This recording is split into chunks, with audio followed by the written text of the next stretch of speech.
Assalamualaikum warahmatullahi wabarakatuh. Kami dari kelompok 8 akan mempresentasikan mengenai suatu materi yang berjudul Teknik Menyusun Kisi-kisi Instrumen Penelitian, mata kuliah Metodologi Penelitian PLS, dengan dosen yang diampu oleh Bapak Safuri Musa. Next, Mega. Nah, adapun di sini anggota kelompok kami sendiri, yang pertama itu ada Mega Sari Putri selaku pemateri pertama dengan NPM 068 dan yang kedua ada Silvana Fauzia, saya sendiri selaku pemateri kedua dengan NPM 080. Next. Untuk pembahasannya, yang pertama itu ada pengertian kisi-kisi instrumen dan instrumen penelitian. Yang kedua, ada hal yang harus diperhatikan dalam menyusun instrumen penelitian. Yang ketiga, ada langkah-langkah menyusun instrumen penelitian. Dan yang terakhir, prosedur pengadaan instrumen penelitian. Next. Nah, adapun untuk materi yang pertama ini akan dibawakan oleh Saudari Mega. Kepada Saudari Mega, waktu dan tempat dipersilakan.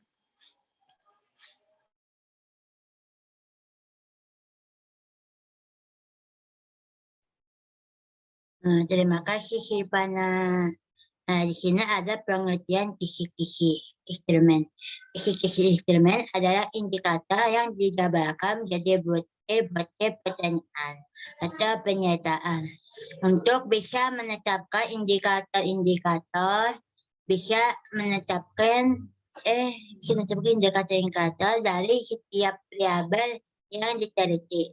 Maka diperlukan wawasan yang luas mendalam tentang variabel yang diteliti dan teori-teori yang mendukungnya. Nah, di sini ada pengertian instrumen penelitian. Instrumen penelitian merupakan suatu alat yang digunakan mengukur fenomena alam maupun sosial yang diamati secara spesifik. Semua fenomena ini disebut variabel. Variabel penelitian. Instrumen penelitian yang digunakan untuk mengukur variabel harus teruji, validitas dan reliabilitas. Yang pertama, uji validitas. Uji validitas menunjukkan seberapa cermat suatu alat tes melakukan fungsi ukurnya atau suatu alat ukur yang dapat mengukur apa yang diukurnya. Yang kedua, uji reliabilitas. Uji reliabilitas menunjukkan hasil pengukuran yang dapat dipercaya. Reliabilitas diperlukan untuk mendapatkan data sesuai dengan tujuan mengukurnya. Nah, yang kedua ada hal yang harus diperhatikan dalam menyusun instrumen penelitian. Nah, di sini ada dua disebut, yaitu satu, masalah penelitian harus jelas dan spesifik. Masalah dan variabel yang diteliti termasuk indikator variabel harus dijelaskan spesifik sehingga dapat dengan mudah menetapkan jenis-jenis instrumen yang diperlukannya. Yang kedua, sumber data harus diketahui sumber jelas. Sumber data atau informasi baik jumlah maupun keragamannya harus diketahui terlebih dahulu. Sebagai bahan dasar dalam menentukan isi bahasa sistematik dan sistematika dan instrumen penelitian.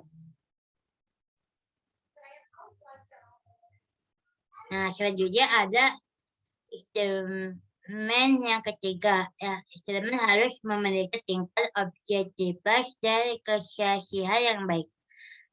Keterangan dalam instrumen itu sendiri sebagai alat pengumpul data, baik dari keejekan, kesaksian maupun objektivitas. Untuk itu, sebelum instrumen diberikan kepada responden jika kesesihan dan keparidhan instrumen harus ditentukan terlebih dahulu. Yang kedua, jenis data harus jelas dan instrumen harus mudah digunakan. Jenis data yang diharapkan dari penggunaan instrumen harus mudah serta jelas, sehingga peneliti dapat perkiraan cara menanalisis data guna memecahkan masalah penelitian jenis data, menentukan bagaimana cara menganalisis data yang diperoleh. Nah, selanjutnya ada dijelaskan Silvana, yaitu langkah-langkah menyusun instrumen penelitian. Silakan Silvana. Baik, terima kasih kepada Saudari Mega. Selanjutnya, saya akan melanjutkan poin ketiga, yaitu langkah-langkah menyusun instrumen penelitian. Next.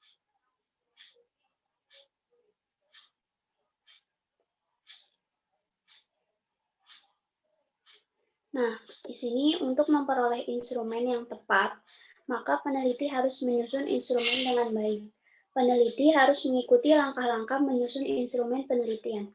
Di sini ada 6 langkah-langkah untuk menyusun instrumen penelitian, yaitu yang pertama, ada mengidentifikasikan variabel-variabel yang diteliti. Yang kedua, menjabarkan variabel menjadi dimensi-dimensi. Yang ketiga, mencari indikator dari setiap dimensi. Yang keempat, mendeskripsikan kisi-kisi instrumen. Yang kelima, merumuskan item-item pertanyaan atau pernyataan instrumen. Dan yang terakhir, ada petunjuk pengisian instrumen. Next.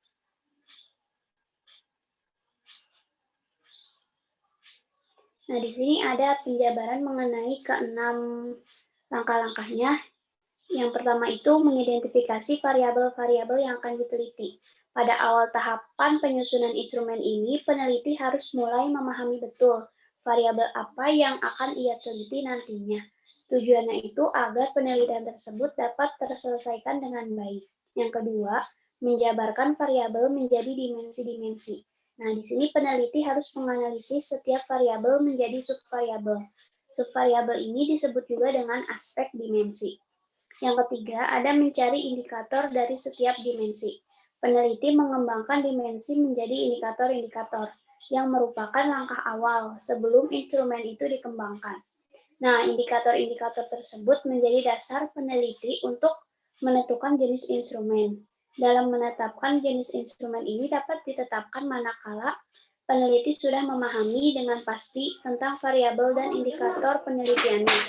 Satu variabel mungkin hanya memerlukan satu jenis instrumen atau mungkin memerlukan lebih dari satu jenis instrumen. Next, Mega.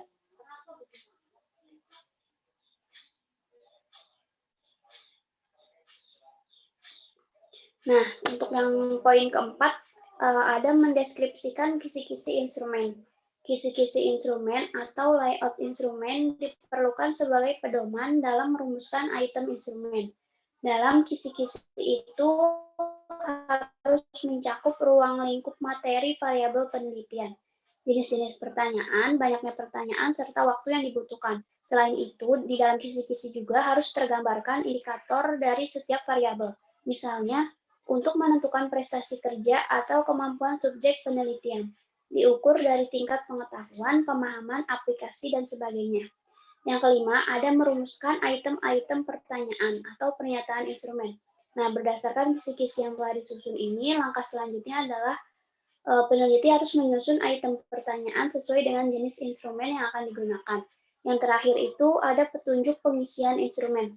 Instrumen harus dilengkapi dengan petunjuk soal yang jelas sehingga tidak membingungkan responden dalam memberi respon. Instrumen yang telah dibuat kemudian divalidasi oleh validator terlebih dahulu sebelum diuji coba kepada populasi lain yang bukan sampel penelitian. Next.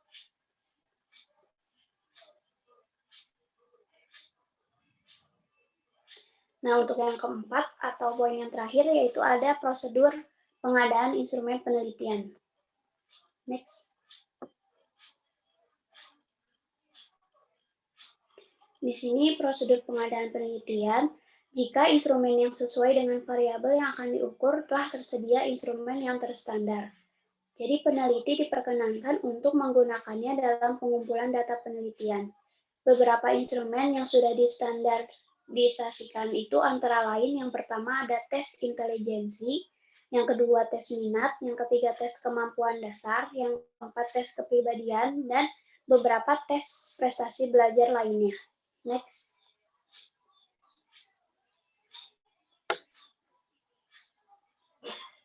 Nah, untuk memperoleh instrumen yang baik, peneliti juga harus mengikuti prosedur pengadaan instrumen. Adapun prosedur yang ditempuh dalam pengadaan instrumen yang baik.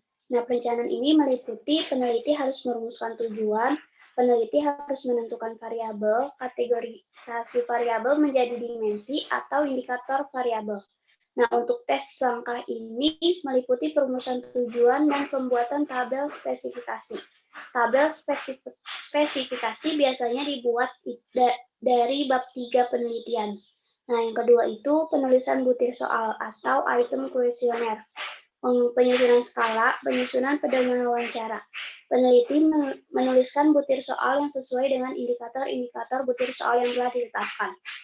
Yang terakhir ada penyuntingan, yaitu melengkapi instrumen dengan pedoman mengerjakan, surat pengantar, kunci jawaban, dan kelengkapan lain untuk kesempurnaan instrumen yang akan dipakai. Next.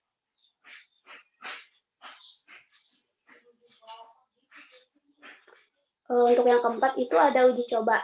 Nah, baik dalam skala kecil maupun besar. Uji coba ini dilakukan berada pada ranah populasi penelitian, tetapi bukan anggota sampel penelitian. Yang kelima itu ada penganalisaan hasil.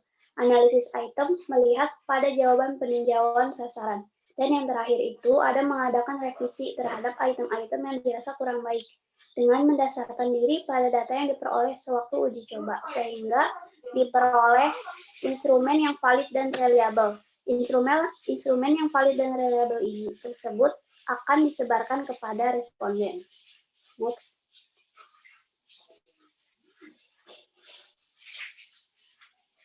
Next lagi.